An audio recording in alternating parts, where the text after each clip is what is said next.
Salut, bonjour à tout le monde, mes mind people, j'espère que vous allez bien. Moi, je vais bien par la grâce de Dieu. Je suis un peu fatiguée. Beaucoup de stress, beaucoup de pression, mais ça va aller. Mettez le pouce, likez la vidéo, partagez-la. Donnez-moi des étoiles sur Facebook. Partagez au maximum mes vidéos. Écrivez des commentaires, donnez-moi la force. Faites ce que vous pouvez faire pour ne pas que mes pages soient bloquées, pour aussi encourager le travail que je fais et que Dieu vous bénisse. Nous allons créer ensemble cette communauté forte. Je vous ai dit que je suis sur les réseaux sociaux, c'est pour aider ma communauté à changer son système de pensée qu'on appelle communément le mindset. D'accord? Il faut que nous revoyons notre système de pensée, notre façon de voir la vie, notre façon de concevoir les choses et qu'il faut que ça change. Voilà, nous sommes dans cette dynamique-là de l'éducation de nos enfants. J'ai lancé un 4e challenge. Désormais, je mets ma vie à la disposition de mes enfants. Je me sacrifie pour donner une bonne éducation à mes enfants. Tout ça, c'est le 4e challenge. Appliquez-vous. Cette vidéo-là, je la fais comme ça parce qu'il y a un thème qui m'a été proposé par une abonnée que je vais aborder ici.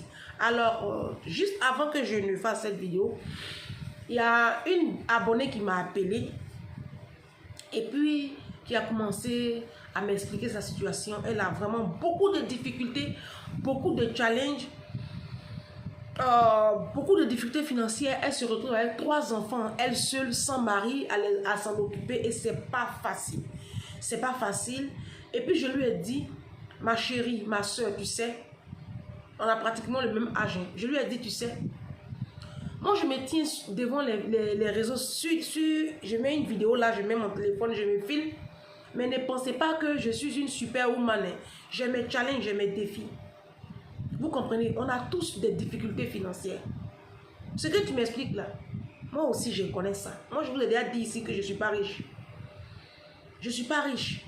Je me suis mis au chômage 2 ans pour pouvoir faire ma formation à la chambre des métiers. Me mettre à mon propre compte. Mais quand tu te mets à ton propre compte comme ça, là, qui a dit que l'argent, c'est tout de suite que ça vient? Et je n'ai plus de chômage. Ils m'ont suspendu mes chômages.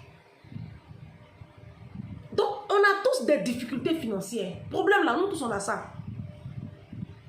Surtout quand tu n'es pas enfant d'eux. Quand tu n'es pas enfant d'eux. Puis tu es enfant de pauvre comme moi là. On a tous des problèmes. C'est ce que j'ai dit à la dame là. Je lui ai dit que les réseaux sociaux que vous voyez là, ne vous fiez pas à ça. Moi, je vous dis la vérité. Les autres ne vous disent pas la vérité. Moi, je vous dis la vérité. Ce que vous voyez sur les réseaux sociaux là, ce n'est pas la vraie vie. Le sel ne se dit pas salé. L'argent ne fait pas bruit. Vous comprenez? Quand quelqu'un est riche là, il n'a pas besoin même d'aller dans un restaurant, manger et puis payer et puis filmer puis montrer. Quelqu'un qui est riche, il n'a pas besoin de venir dire qu'il est riche. C'est le journal Forbes. C'est les grandes apparitions du monde là qui dit telle personne est la 11e fortune du monde, telle personne est la première fortune d'ici. C'est les grands là. Sinon, le sel même là, il ne se dit jamais salé. Ce que vous voyez sur les réseaux là, ça c'est les attitudes des pauvres. Moi j'ai travaillé chez riches. Donc je connais le comportement des riches. Les riches là, ils s'en foutent des marques. Ils s'en foutent de l'habillement. Les riches, ils s'en foutent. Leur apparence là, c'est pas trop leur problème. Regardez chose Mark Zuckerberg. Mark Zuckerberg, il va porter son petit jean, un petit t-shirt et puis il est dans la nature. Il va travailler t-shirt et puis jean. Il dit, moi, il travaille chez riches. Les riches, là, ils ne se prennent pas la tête. Moi, mon patron de Poissy, là, il ne porte pas Mac. C'est quelqu'un qui a les 25 000 euros par mois. Je vais te vous parler de quelqu'un. Lui-même, ses parents, là, il faut laisser. Là où tu vas voir que les parents de mon patron de Poissy sont riches, c'est quand tu vas les voir monter dans les voitures. C'est quand tu les verras monter, ne quittez pas. 2 secondes. C'est quand tu les verras monter dans les voitures, c'est là que tu dis, hé. Sinon, donc, je dis à cette abonnée-là que moi-même là, pour le que tu m'expliques là, si moi je t'explique pour moi là, nous deux on sera couchés par terre. Il faut tenir bon, il faut être forte. la vie qu'il a là, ce sont les violents qui y arrivent. Il ne faut pas te laisser abattre par les vicissitudes de la vie. Il faut tenir bon. La vie qu'il a là, il n'y a pas quelque chose qui est linéaire. Rien n'est linéaire. Il y a des hauts et puis il y a des bas. Il faut savoir tenir le rythme. C'est ça le plus gros défi de notre présence sur la terre. Mais ne cherchez pas à vivre par rapport aux autres. Ne cherchez pas à vivre par rapport au qu'en dira-t-on. Vivez par rapport à vous-même, votre équilibre, vous-même. C'est comme ça que vous aurez une meilleure vie. Moi, c'est ce que je fais. Oui, moi, je ne vis pas par rapport à ce que la société veut me dicter comme code. Moi, je vis par rapport à moi-même, ma façon de vivre là. Je vis comme ça. C'est que les gens, les uns et les autres vont penser, ça c'est vous qui voyez. Moi, je ne me mets aucune pression. Si mon loyer est payé, si mes factures sont payées, et puis j'ai la santé, ça c'est bon. C'est quand mon loyer n'est pas payé là. C'est là que je commence à mettre une pression. Sinon, ce n'est pas vos histoires de non, tu portes même habit, tu as gros nez, tu as... Non, non. Moi, je m'en fous de ça. J'ai dit ça à cet abonné-là. Et à toutes ces personnes-là qui me suivaient. Vous savez, la Bible dit, la fin de toute chose vaut mieux que son commencement. Quand on est enfant de pauvre là, on souffre. On traverse la vallée de l'ombre de la mort. Mais il faut tenir. Vous comprenez? Tenez. Fixez-vous des objectifs. Et puis travaillez sur vous-même. Travaillez sur votre développement personnel. Donnez-vous des limites. Donnez-vous des normes de discipline. Vous allez y arriver. Si tu vis dans la discipline, il n'y a pas quelque chose qui va t'arrêter sur la tête. Tu vas y arriver. Les gens qui font bruit autour de vous là. Si une personne est en train de construire son immeuble, il faut être content pour la personne. Si ta camarade t'appelle, elle te dit qu'elle s'est mariée, il faut bénir Jésus pour sa vie.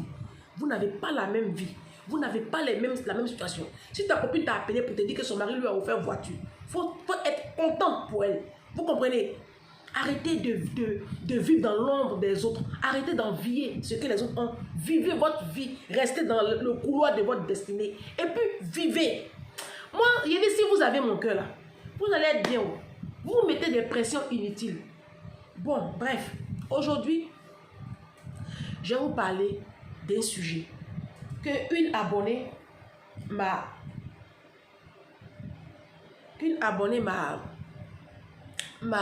envoyé. L'abonné me dit que, Ange, il faut parler des mamans qui, quand elles viennent ici à la diaspora, qui ont laissé des enfants en Afrique, qui négligent leurs enfants, et puis les enfants qu'elles ont fait ici à la diaspora, là, ce sont ces enfants-là qui sont les bébés choux. Moi, je vais vous dire une chose, vous les femmes africaines. Moi, je suis convaincue, j'ai déjà eu la révélation même, qu'il n'y aura pas femme africaine au paradis. Si, si. Donc, vous défilez, vous faites à l'église là. Si vous pouvez commencer à réduire et puis vivre votre vie, vivez. La Bible dit dans le livre de l'Apocalypse, je crois que c'est Apocalypse, le dernier chapitre. Apocalypse 22. Jésus dit que celui qui se sanctifie davantage. Que le juste soit de plus en plus juste. Et que celui qui est dans le monde, qui est dans le péché là, il n'a qu'à bien pécher. Ne vous fatiguez pas. Vous qui maltraitez vos employés de maison, vous qui maltraitez vos neveux et nièces à la maison, vous qui volez au travail, vous qui faites du mal aux gens, vous qui êtes dans la corruption, qui êtes dans le tribalisme, vous qui faites de mauvaises choses sur la terre là, et puis vous arrivez même sur vos propres enfants là. Moi j'ai eu la conviction qu'il n'y aura pas de femmes noires au paradis. Les hommes, eux, ils ne sont même pas l'enfer. Dieu va créer un autre mot pour eux. Les hommes noirs là. Vous et nous, on sera non. Dieu va vous créer un autre endroit. Ce n'est pas l'enfer. Nous, on sera à l'enfer, mais pas vous. Vous, je ne sais pas ce que vous allez être. Ce qui est sur débrouillez-vous là-bas. Mais moi, je vais vous dire une chose, vous les femmes noires. Non, sérieux, ça, ce n'est pas de la communication de jouer. Je suis très sérieuse.